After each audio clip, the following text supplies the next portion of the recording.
प्राण प्रतिष्ठा के बाद बीजेपी का मिशन 2024। बीजेपी ने चुनाव को लेकर बनाया मेगा प्लान।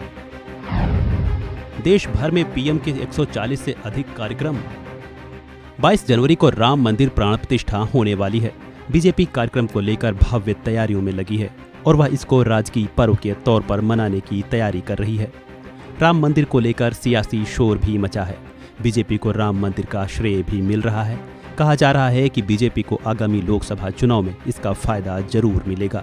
लेकिन इस बीच बीजेपी ने प्राण प्रतिष्ठा कार्यक्रम के बाद का बड़ा मेगा चुनावी प्लान तैयार कर दिया है।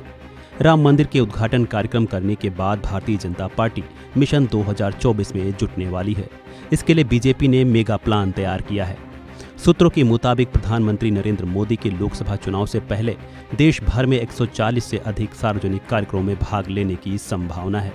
इंडियन एक्सप्रेस की रिपोर्ट के मुताबिक बीजेपी सूत्रों ने कहा है कि राम मंदिर प्राण प्रतिष्ठा समारोह के बाद प्रधानमंत्री नरेंद्र मोदी रैलियों, सार्वजनिक बैठकों और रोड शो का कार्यक्रम करते हुए 140 से अधिक संसदीय निर्वाचन क्षेत्रों के प्रभारी नियुक्त पदाधिकारियों से पार्टी द्वारा मैदान में उतारे गए उम्मीदवारों को लेकर बातचीत करेंगे और उनका वास्तविक समय पर आकलन भी करेंगे।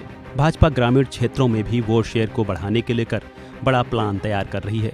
बताया जा रहा है कि बीजेपी ने 4 से 11 फरवरी तक गांव चलो अभियान भी चलाने की तैयारी की है।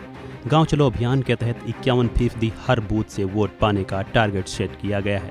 बीजेपी ने कहा है अगर 2019 के लोकसभा चुनाव में इस टारगेट को हासिल कर लिया गया हो तो इसे और बढ़ाने पर जोर दिया जाएगा।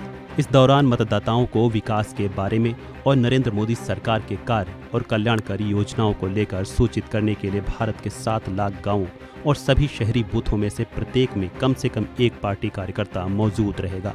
पार्टी ने इसको लेकर टीमों के गठन का तरीका और दिशा निर्देश भी तय कर दिए हैं। बताया जा रहा है कि इसके तहत राज्य स्तरीय टीमें बनाई जाएंगी, जिसमें एक संयोजक और 4 सह संयोजक होंगे।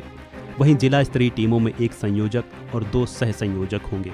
इसके साथ ही मंडल वाली टीमों में एक संयोजक और एक ही सह संयोजक होगा।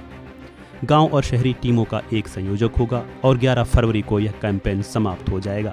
बता दें कि 2019 के लोकसभा चुनाव में बीजेपी ने 303 सीटों पर जीत हासिल की थी और अपना पूर्ण बहुमत बनाए रखा था। इसके साथ ही भाजपा के नेतृत्व वाले एनडीए गठबंधन ने 353 सीटें जीती थीं। भाजपा ने 37.36% वोट हासिल किए, जबकि एनडीए का संयुक्त वोट शेयर 60.37 करोड़ वोटों का 45% रहा था। इस बार विपक्षी गठबंधन इंडिया ने नई रणनीति पर काम करते हुए एक सीट पर गठबंधन का एक ही प्रत्याशी उतारने की रणनीति बनाई है, जिससे विपक्षी वोट एक साथ आएगा और जिसके चलते बीजेपी नीत गठबंधन को मुश्किल आ सकती है। और इसी को देखते हुए बीजेपी ने ग्राउंड बेस पर काम करते हुए पार्टी संगठन के जरिए सीधे वोटर से जुड़ने का प्लान तैयार किया है। बीजेपी इस रणनीति पर पहले भी काम कर चुकी है और उसे इसका 2019 के चुनाव में फायदा भी मिला है। बहरहाल इस खबर में इतना ही। खबरों से जुड़े अन्य अपडेट्स के लिए बने रहें वन इंडिया हिंदी के साथ।